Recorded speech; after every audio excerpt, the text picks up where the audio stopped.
ladies and gentlemen, friends, and future friends. The theme of this year's AVPN conference is Collaborating for Impact. We're here today because we are hopeful that through collaboration, we can make a bigger difference to the world where we live in.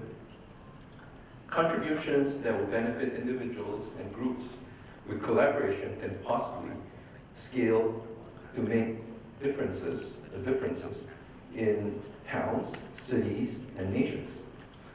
Thus, one of the key purposes of collaborating is so that our collective impact is much more scalable than our individual efforts. Let me take you through the process, the journey that landed us here. A few years back, I was invited to a conference to give a speech in a conference at the Africa Innovation Summit out in Cape Verde. I tried to be a little bit provocative and ask the question, if Africa could bypass the industrialization stage of economic development and go straight to the knowledge-based economy. It prompted vigorous discussion, but quickly a realization that the basic problem struck. We cannot have a knowledge-based economy without knowledge workers. Since education was broken, the question became how we could fix education. We spent the next couple of days talking about how education could be solved. This was in Africa, but the requirements, the solution is, I think, global. My takeaway from the conference was not a solution, but a list of requirements. For example, the solution has to be scalable. Perhaps we should figure out a solution that avoided bureaucracies. It has to motivate students to learn. Why learn? It has to work with emerging market infrastructure, broadband, and devices. Yeah. And after that conference, I started to look for NGOs that we could work with and help scale and scale out. And soon we realized one of the biggest challenge was actually in the design for scaling. Here's the challenge. According to UNESCO, there are more than 263 million children and youth who do not attend school. I'll pause a bit to let that sink in. A quarter of a billion kids do not attend school. Further, we believe another few hundred million actually do attend school, but do learn almost nothing to help them face the world ahead. Governments have not been alone in trying to address this social challenge. From the 70s, the number of non-governmental organizations trying to fill in the gaps that government either will not or cannot address have grown significantly. Large-scale social challenges such as health and education have grabbed public attention, and NGOs have exponentially increased in numbers and have been professionalized. They have been trying to come up with solutions to make their parts of the world a better place. From 1995 to 2010, total aid to education increased in real terms by 360%, from $2.9 billion to $13.3 billion. Compare this with the healthcare sector that increased 284% in that same period. The World Bank estimates that over $160 billion in 2015 was deployed through various channels through NGOs with education as a central agenda. What the data tells us is that education has been a priority. Education has always been considered a key issue in development and a tool for progress. Education links directly to people's income and income prospects. Health challenges are partially educational challenges. Education is also the key to alleviating poverty and a key to sustainable economic independence. Achieving universal education requires us to ensure the delivery of high-quality education that breaks gender, disabilities, technology, and conflict barriers. Even the since the UN's launch of the Education for All movement in the 1990s, the total aid to education has increased significantly through the Millennium Development Goals, MDGs. By 2010, total aid to basic education rose by 630%. Education for All was targeted to be achieved by 2015. This is one of the MDG goals, and yet millions of youth are still out of school today. Although much progress has been made, much still needs to be done. Education remains significantly popular. It emerged as the top priority among more than 70 million people who contribute to the UN's My World survey of 2015. The UN has upped the ante and created a more ambitious target for education as expressed in its Sustainable Development Goals or SDGs targeted for 2030. My team has actually inserted a lot more data about education and why it's so important here in the draft of my speech. But I thought that most of you here, we do not have to do much more convincing. So, why is it so hard to achieve universal education? Why is it such an elusive goal? The challenges facing current approaches are immense. How many schools do we need to build so we can provide education for children and youth globally? How many qualified teachers do we need to train to educate the kids? How many textbooks do we need to print and distribute to facilitate the learning? How many roads do we need to build to help children in school access schools? Children and youth access schools? How many conflicts and wars do we need to stop so that we can send children to school instead of having them flee their countries? And how much money do we even need to answer those questions? When you ponder the scale of the problem, it becomes clear why, given current approaches, the problem is and has remained unsolved for so many. Education issues are complex and intersect with other major challenges. Traditional approaches to education have not, and we suspect, will not provide universal education because the cost, and especially the logistics requirements, are so high, perhaps too high. Last year, on our visit to Myanmar, we spent some time with an NGO. It's called MindMe, or Myanmar Mobile Education, which is trying to educate kids in Yangon. They target kids who work in tea houses. What they told me about the kids they work with was heartbreaking. But it showed us a clear opportunity for a scalable solution. Poverty is high in Myanmar's countryside. Many parents who cannot afford to send their kids, who cannot afford to feed their kids, send their kids to tea houses, to work in tea houses in Yangon, the capital of Myanmar. The kids leave home as early as 8 or 9. The kids are paid. They send some of their money back to support their family, and they save some money. Here's a very surprising thing. By the time the kids are 13 or 14, they make the first big purchase of their lives. Guess what it is? It's a smartphone. It turns out that even at this level of poverty, the smartphone is the center of these kids' lives. Just like us, their sense of connection to their culture, their society, their social circles, come in large part from these smartphones. Could we leverage this social phenomena to propel education? The question remains, how do we offer a scalable, sustainable solution to education around the world? Coming from a tech background, I can't help but to observe a fascinating trend in technology that's happening globally. I think all of you see it. Let me give you one example of how scalable digital technology is. In 2004, Facebook launched its first social network program.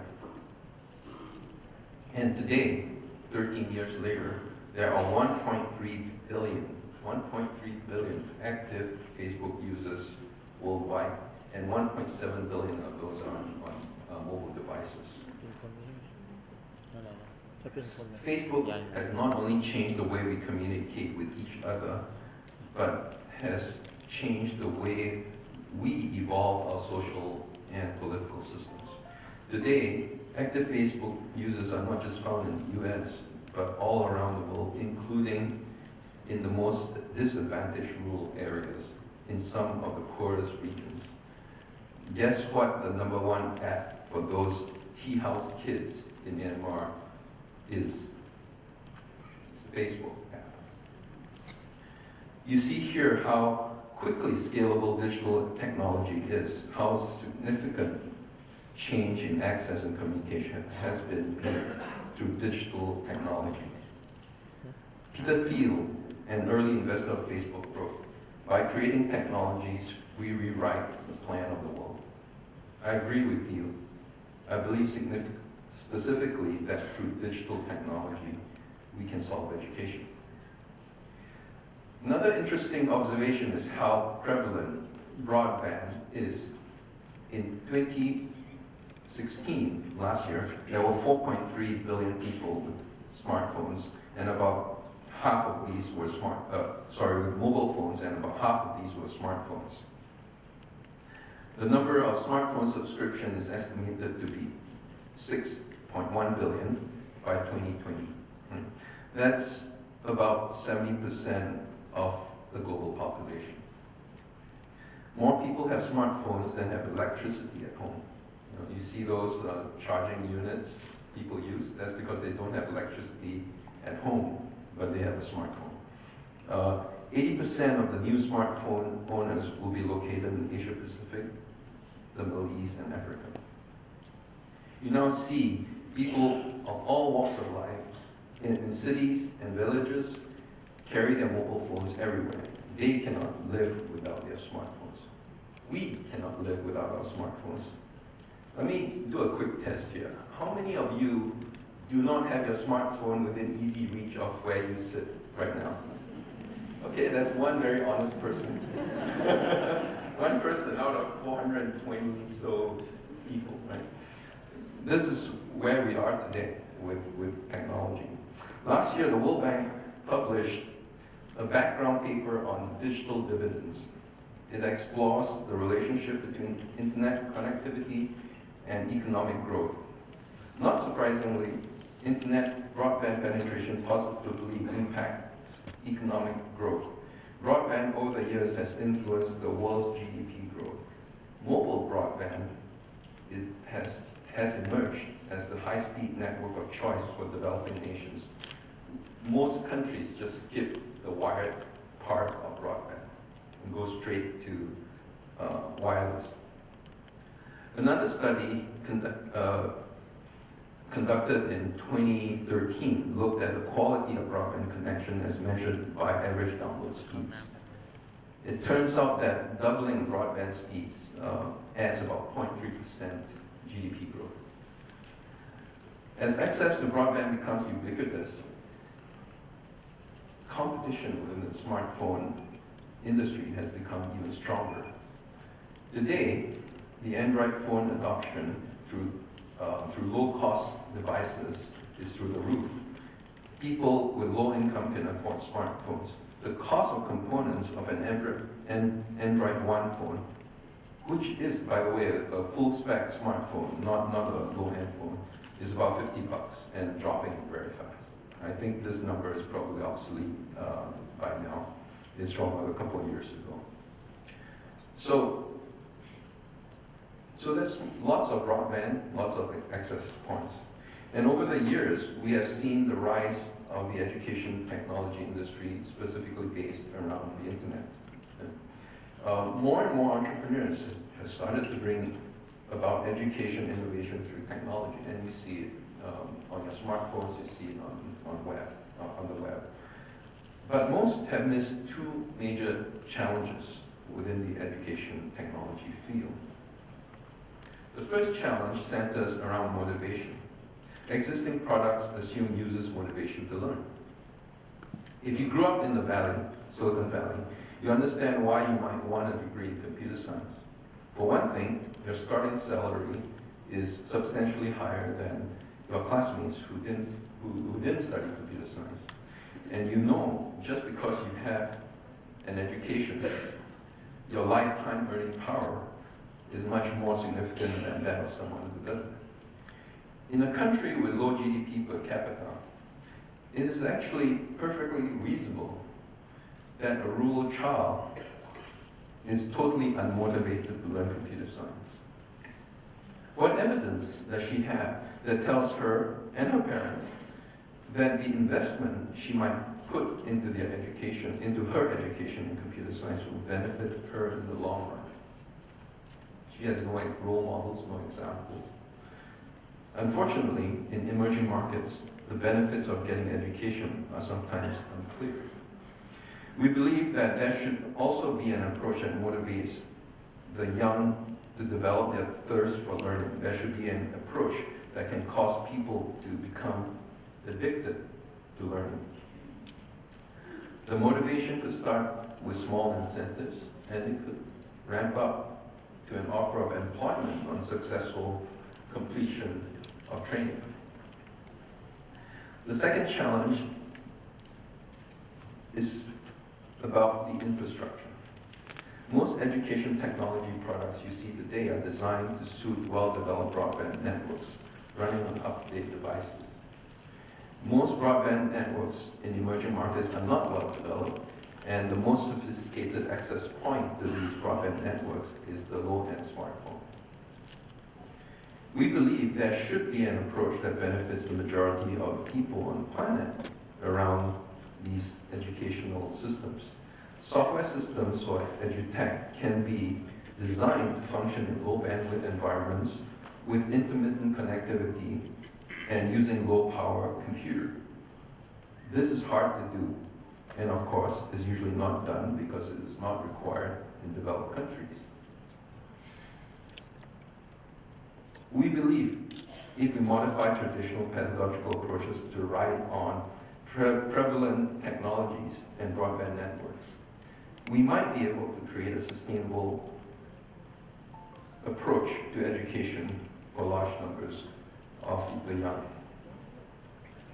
This is what we are attempting to do at Solve Education.